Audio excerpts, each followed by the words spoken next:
কাজ পেলে তুমি? ফেরার পথে হারু দাদার সঙ্গে দেখা হয়েছিল। হারু দাদাকে কাজের জন্য শুধলাম, তাই দাদা এ কাজের কথা বলল। কালকে সকালেই আমাকে দাদার সাথে শহরে যেতে হবে। সে কি বাবা, কাল সকালেই চলে যাবে? হ্যাঁ রে মা, দেখি কোনোভাবে ভাগ্য ফেরাতে পারি কিনা। কিন্তু হারু দাদার কাজে তো শুনেছি অনেক ঝুঁকি। জীবনে ঝুঁকি না নিলে ভালো কিছু পাওয়া যায় না গিন্নি। তুমি চিন্তা করো না, দেখবে এবারে ভালো কিছু হবে। বেশ, এখন তাড়াতাড়ি খেয়ে তবে বিশ্রাম নে খোকা। কাল সকাল সকাল আবার অনেকটা পথ যেতে হবে।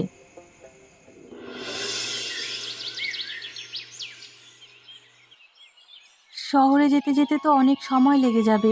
আগে ভাগে উঠেই তাই কিছু খাবার বেঁধে দিলাম, পথে খিদে পেলে খেতে পারবে।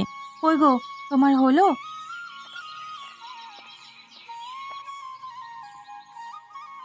আমার গোছানো শেষ, তুমি আবার শুধু শুধু এগুলো করতে গেলে কেন গিন্নি? এতটা পথ পাড়ি দিয়ে যাবে, পথে খিদে পেলে খাবে কি? তাই কটা মুড়ির মোয়া আর নাড়ু দিয়েছি, খিদে পেলে খেয়ে নিও। মা কোথায়? মা, ও মা!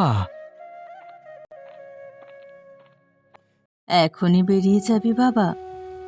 হ্যাঁ মা, আশীর্বাদ করো যেন তোমাদের জন্য কিছু করতে পারি। তুই আমার একমাত্র ছেলে, আমার সব কিছু তুই, আমার কোলছেরা মনি তুই। আজ দূরে বিদেশ বুয়ে যাচ্ছিস, আমার কোলছেটা ছিঁড়ে যাচ্ছে রে বাবা। দুঃখ করো না মা, আমি 3 মাস অন্তর অন্তর এসে ঘুরে যাব। আর ভালো আয় হলে তোমাদেরকেও শহরে নিয়ে যাব। আমাকে কিন্তু পুরো শহর ঘুরিয়ে দেখাতে হবে বাবা।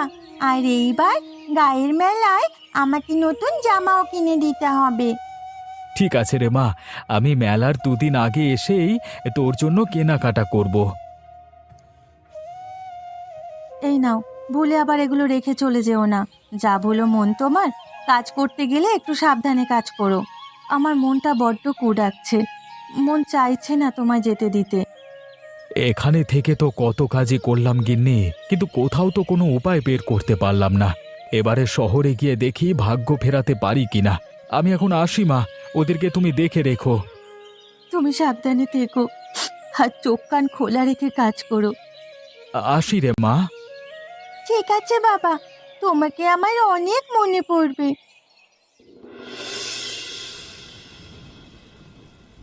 ভাগ্যিস ননি শাপলার ডাঁটি তুলে আনার সময় কিছু কলমি শাক তুলে এনেছিল। এগুলো দিয়ে আমাদের কদিন ভালো মতো চলে যাবে, কি বলেন মা? সে তো হবে বৌমা, আজ আমার মনটা কেমন ভার ভার লাগছে। সকাল থেকে মনটা কেমন আনচান লাগছে। ছেলেটা বাড়ি ছাড়লো আজ 17 দিন হয়ে গেল, এখনো কোনো খবর পেলাম না। খারাপ তো আমারও লাগে মা, কিন্তু চাইলেই তো আর খবর নেওয়া সম্ভব না। আজকে শুনেছি হারু দাদা বাড়িতে আসবে, তাই তো এই বৃষ্টি উপেক্ষা করেই ননি ছুটেছে ওই বাড়িতে ওর বাবার খোঁজ নিতে। আরে, মেয়েটা বড্ড ওর বাবার ন্যাওটা, বাবা ছাড়া কিচ্ছু বোঝে না। কে আছিস বাড়িতে? এই বুড়িকে একটু আশ্রয় দিবি কেউ? আরে বুড়িমা, উপরে উঠে এসো, না হলে বৃষ্টিতে ভিজে তো সর্দি বাঁধিয়ে ফেলবে। আসলে আমার বাড়ি পলাশডাঙ্গায়, যাচ্ছিলাম চন্দ্রডিঙায় নাতনির বাড়িতে, নাত ছেলের অন্নপ্রাশনে। আমি না গেলে তো ওই বাড়ির রান্নাই হবে না। দিদি বুঝি খুব ভালো রান্না জানেন? জানি বই কি, এই গয়ার হাতের রান্না যে একবার খেয়েছে সে আর অন্য কিছু খেতে চায়নি। তা কবে আপনার নাত ছেলের অন্নপ্রাশন? সে অনেক দেরি আছে, আগে ভাগেই রওনা দিয়েছি, কিন্তু এই বৃষ্টির জন্য তোদের এখানে আশ্রয় নিতে হলো আমাকে। কি হয়েছে হারু দাদা, এভাবে বৃষ্টিতে ভিজে দৌড়ে এলে কেন? উনি কোথায়? কাকা বাবু বলছে বাবা নাকি আর নেই মা। না না না, এ হতে পারে না। হে তুই কি শোনালি আমায়? ও হারু, এটা কি হয়ে গেল?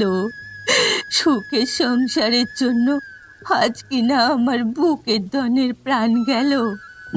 হায় বিধাতা, এই দিন দেখার আগে আমায় উঠিয়ে নিলে না কেন? আমি কতবার করে বললাম তুমি যেও না ওই কাজে, আমার সুখের দরকার নেই, যেভাবে আছি ভালো আছি। এখন আমাদের কি হবে গো? কাঁদিস না মা, বিধাতার জিনিস বিধাতার কাছে নিয়ে গেছেন, তার জন্য কান্নাকাটি করলে তিনি রুষ্ট হবেন যে। আসলে জাহাজে কাজ করবার সময় অন্যমনস্ক হয়ে ভারী মালপত্র সহ গোপাল না জলে নিচে তলিয়ে গেছে। ওর লাশটাকে আর খুঁজে পাওয়া যায়নি। মহাজন এই 20 টাকা তোমাদের জন্য পাঠালো। এই টাকা নিয়ে আমি আর কি করব রে হারু? এই টাকায় যে আমার খোকার রক্তের গন্ধ লেগে আছে। দুঃখ করো না পিসি, ভাগ্যে যা ছিল তাই হয়েছে। এখন সবাইকে সামলে রাখবার দায়িত্ব তো তোমারই। আমি এখন আসি, মাঝে মাঝে এসে আমি খবর নিয়ে যাব তোমাদের। হ্যাঁ,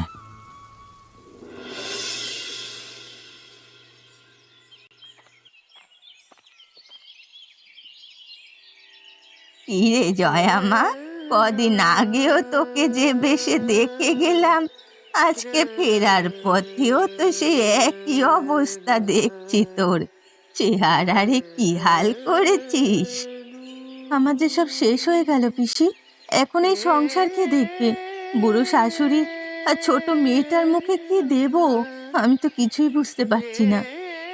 আমার কাছে একটা বুদ্ধি আছে, যদি সেটা করতে পারিস তবে আর অভাব থাকবে না।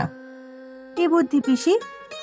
তোর বাড়ি তো হাটের রাস্তায়, অনেকেই এই গায়ের হাটে বাজার করতে আসে, আবার অনেকে মাল বিক্রি করতেও আসে।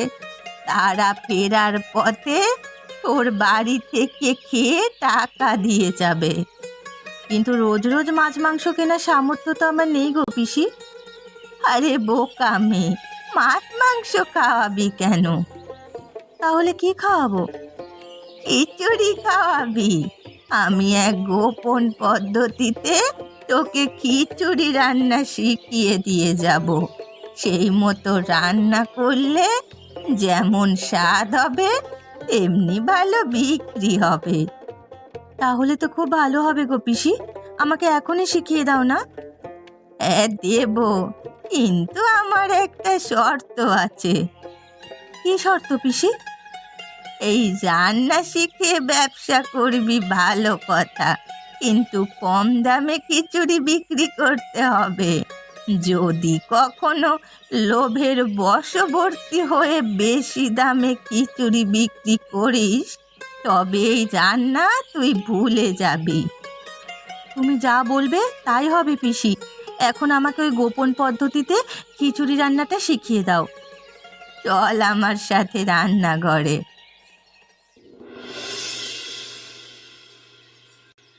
কি গো বৌমা, আজ কি আর কেউ আসবে না? সেই সকাল থেকে রান্না করে বসে আছি, কিন্তু কারো তো দেখা পেলাম না। ধৈর্য ধরুন মা, সবুরে মেওয়া ফলে। আর ননিবালা তো একটা কাগজে খিচুড়ির কথা লিখে বাড়ির সামনে সদর দরজায় লাগিয়ে দিয়েছে। সেটা দেখেই তো লোকজন আসবে ভেবেছিলাম, কিন্তু এখনো তো কেউ এলো না। খিচুড়িটা বেশ মজা হয়েছে, বোঝাই যাচ্ছে। কেমন সুন্দর গন্ধ বেরিয়েছে। একজন এদিকেই আসছে মা। তাই নাকি? যাক, একটা লোক আসছে তবে। এই বাড়িতে নাকি কম দামে খিচুড়ি পাওয়া যায়? আগে হ্যাঁ দাদা, 4 আনায় আপনি পেট ভরে খিচুড়ি খেয়ে যেতে পারবেন। তাই নাকি? তাহলে খুব ভালো হবে। আমি ভিনদেশি ব্যবসায়ী, এখানে হাটে আসি বেচা কেনার কাজে। এখন থেকে তাহলে এখানে আমার সঙ্গী সাথীদেরকেও নিয়ে আসবো। তাহলে তো খুব ভালো হবে বাবা, তুমি আগে বসে খেয়ে নাও। হ্যাঁ হ্যাঁ, রান্নার স্বাদ দেখি আগে, ভালো হলে অনেক লোক আসবে। আপনি বসুন দাদা, আমি এক্ষুনি খেতে দিচ্ছি। ও ননি, পাটি বিছিয়ে জল দে মা।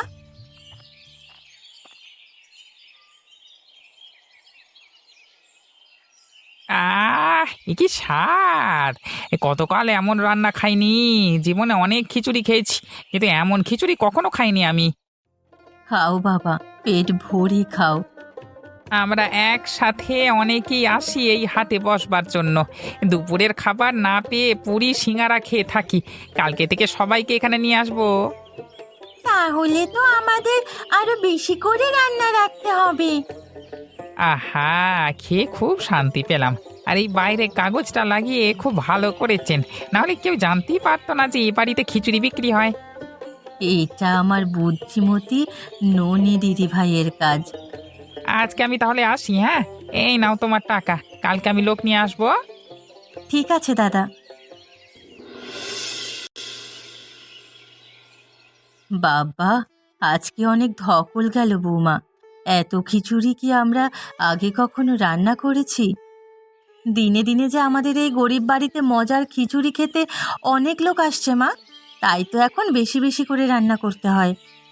হ্যাঁ, গতকাল দেখলে না, কত লোক খিচুড়ি না পেয়ে মন খারাপ করে চলে গেল। সেই জন্যই আজ বেশি করে রান্না করেছি। সব গুছিয়ে নিন মা, ওরা বোধহয় এক্ষুনি আসা শুরু করবে। ও ননি, এদিকে আয় মা, পাটি পেতে জল ভরে দে ঘটিতে। তোমাদের বলার আগে আমি সব কাজ সেরে রেখেছি। সদর দরজায় চোখ রাখতেই দেখলাম একদল লোক এদিকেই আসছে। চলে এসেছি বউটান, আজকে আমার দলে সবাইকে নিয়ে এসেছি সাথে করে। খুব ভালো করেছেন দাদা। ও ননি দিদি ভাই, সবাইকে জল দে, হাত মুখ ধুয়ে খেতে বসুক। আমরা হাত মুখ ধুয়ে এসেছি মাসিমা, এবার সবাই বসে পড়ো, এক্ষুনি খেয়ে আবার যেতে হবে তো।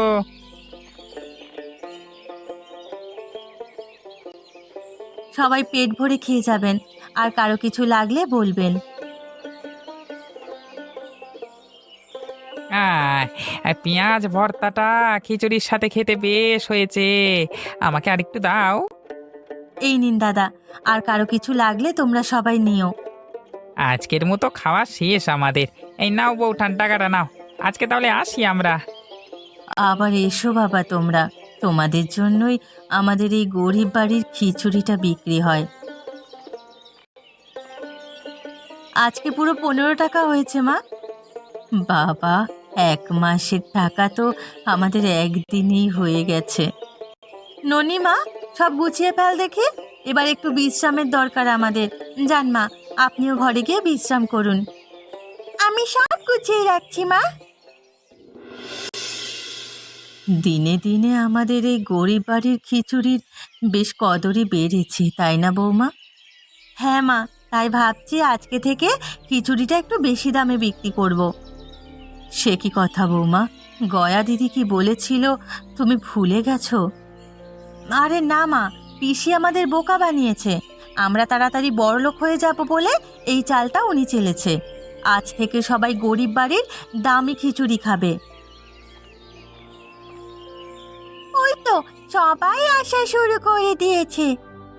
কই গো বউঠান, আমাদের খিচুড়ি দাও তাড়াতাড়ি। প্রতিদিন যেন তোমার হাতের খিচুড়ি না খেলে দিনই চলে না। এক্ষুনি দিচ্ছি দাদা।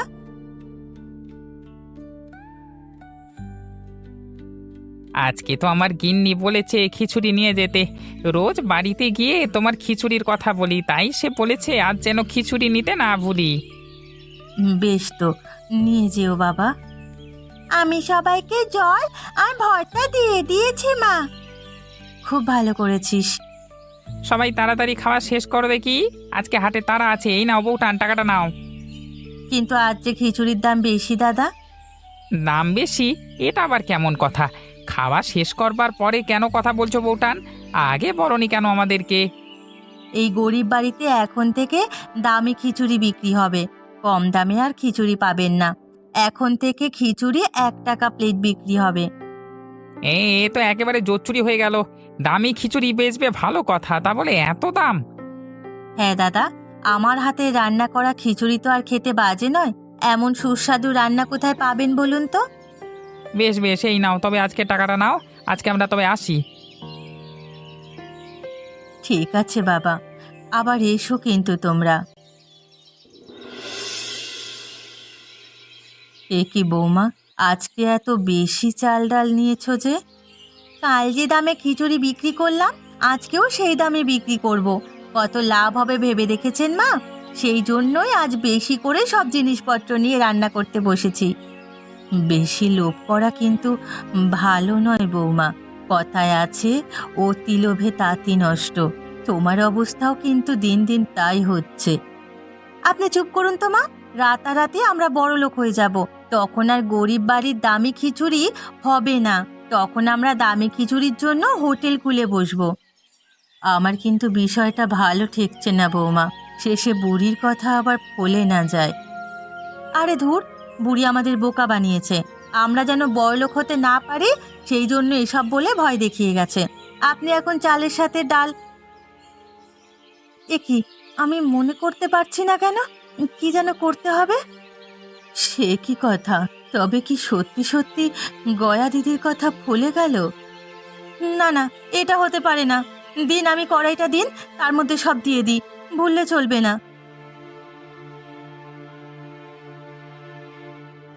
হায় হায়, মা মা, আমার এ কি হলো? আমি যে খিচুড়ি রান্না করতে পারছি না, সত্যি সত্যি সব ভুলে গেছি। এখন তো যাও, আগে কয়টা টাকা আয় করেছি, সেই পথ বন্ধ হয়ে গেল। আমি আগেই বলেছিলাম বৌমা, বেশি লোভ করো না। বেশি লোভ করা ভালো নয়। তুমি শুনলে না আমার কথা? নাও, এবার ঠেলা সামলাও। আমাদের আবার আগের মতন অনাহারে দিন কাটাতে হবে। না না, এ হতে পারে না। আমার একই সর্বনাশ হয়ে গেল। কেন আমি এত লোভ করতে গেলাম?